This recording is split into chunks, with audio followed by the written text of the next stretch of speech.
When my dad's business collapsed, my parents announced they couldn't afford to raise 2 kids.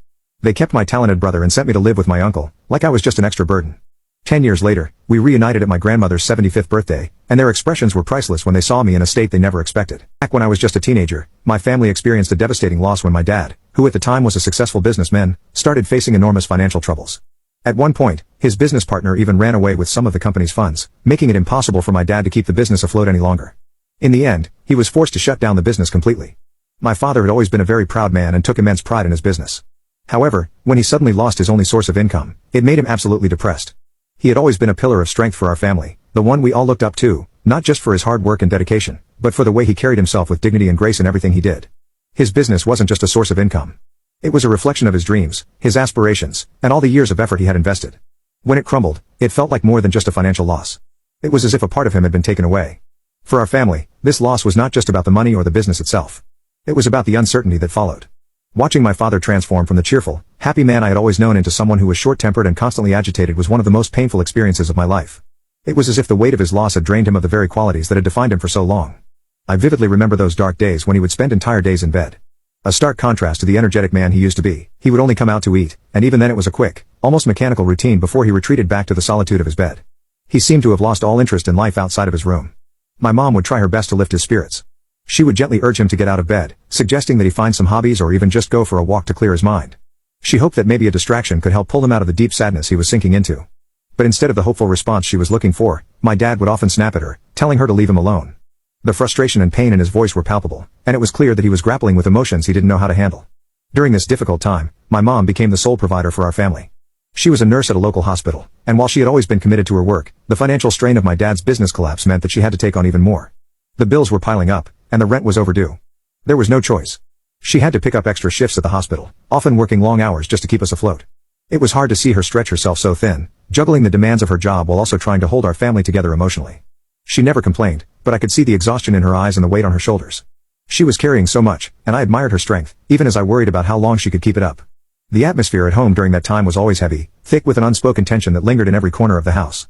My younger brother, Michael, and I did our best to avoid anything that might anger our parents, especially our dad, whose mood had become so unpredictable.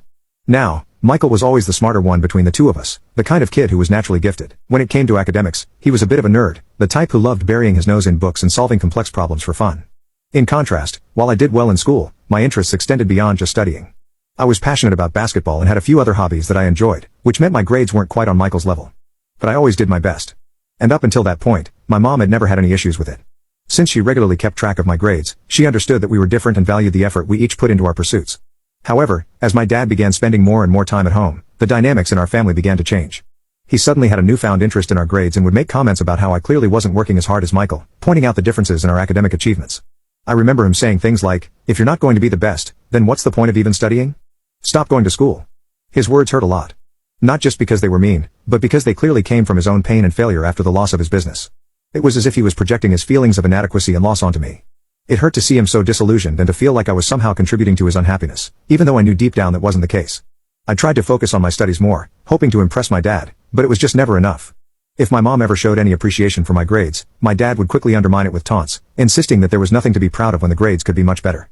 At first, my mom would try to defend me, reminding him that I was doing my best and that every achievement, no matter how small, deserved recognition. But as time went on, and as my dad's taunts grew more frequent and intense, something changed. Slowly, she started to join in with him, echoing his comparisons between me and Michael. They both began to tell me almost daily how much better my younger brother was doing than me, and how I needed to step it up if I wanted to keep up with him in life. My dad would remind me almost every day how I was always lesser than Michael. The comparisons felt relentless, and they started to seep into every aspect of my life. Eventually, they even banned me from any after-school activities, including playing basketball. They told me that if I wanted to do better in school, I needed. Now comment update to tag you on part 2. To concentrate solely on my studies, I was forced to give up the sport I loved, the one thing that allowed me to feel free and happy and devote all my time to school work, just so I could be as brilliant as my brother. However, as my parents' restrictions tightened, I began to feel trapped in my own home. I was constantly on edge, waiting for their next criticism or comparison.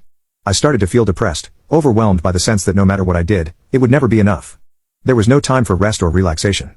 It was just a continuous cycle of studying, worrying, and trying to avoid confrontation. My dad would check up on me constantly, making sure I was studying, even if I had already finished all my assignments. He would make me feel guilty if I even took a short break. The pressure was suffocating, and it made it hard to focus on anything, let alone enjoy the things I used to love. I became so jittery around my parents that I started recognizing them by the sound of their footsteps. If I heard my dad coming up to my room, I would immediately scramble to cover my comic book with a textbook, pretending to be studying, even when I had nothing left to study. I was terrified of being caught wasting time and afraid that he would accuse me of being lazy or not taking my studies seriously.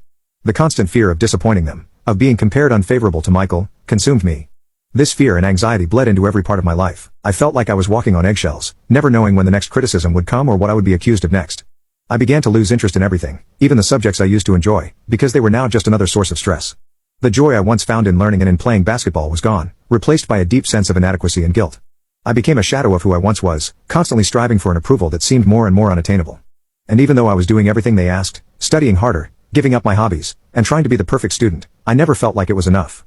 The more I tried to meet their standards, the more distant and disconnected I felt from them and from myself. A year into my dad's business going under, our family was still caught in a downward spiral. My dad hadn't been able to find a new job, and my mom was working herself to the bone, trying to keep everything together while the bills kept piling up. That's when I remembered my grandmother had come to visit. I think she must have noticed right away how different our lives had become. We had once lived comfortably with everything we needed and more. But now it felt like we were just scraping by, struggling to make it through each day. I didn't know it at the time, but I think my grandmother had a serious talk with my parents about our situation. She must have seen the toll it was taking on all of us, especially on my mom, who was working endless hours, and on my dad, who was still grappling with the loss of his business. And a sense of self-worth. The very next day after my grandmother's visit, my parents set me down for a talk. I could tell right away that something was different. There was a seriousness in their expressions that made my stomach drop. They told me that they had been talking and had come to a difficult realization. They were struggling too much to take care of both me and my brother. I was taken aback, not fully understanding what they were trying to say. I asked them what they meant, my heart pounding in my chest.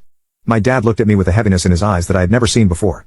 He explained that my grandmother had suggested a solution. One that neither of them wanted to consider, but felt they had to. She had pointed out that my uncle, who didn't have any children of his own, had always wanted to be a father. He and his wife had a stable life, and they would be happy to look after one of us. To ease the burden on my parents and give one of us a better chance at stability. I looked confused as I heard this. My mom then chimed in, her voice trembling as she spoke.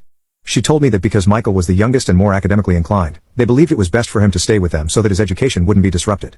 They said they wanted me to go and live with my uncle, where I could have a fresh start and they could focus on taking care of Michael. Hearing this, I felt like the ground had been pulled out from under me.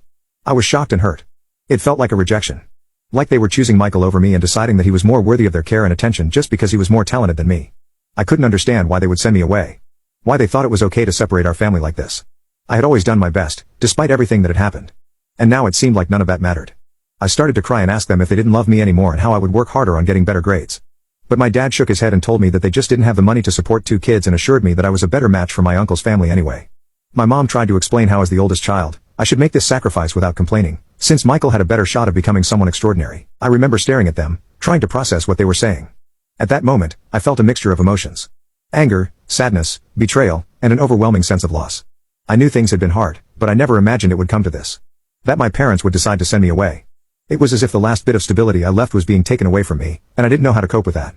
My parents were clearly torn, and I could see that this decision wasn't easy for them, but it didn't make it hurt any less.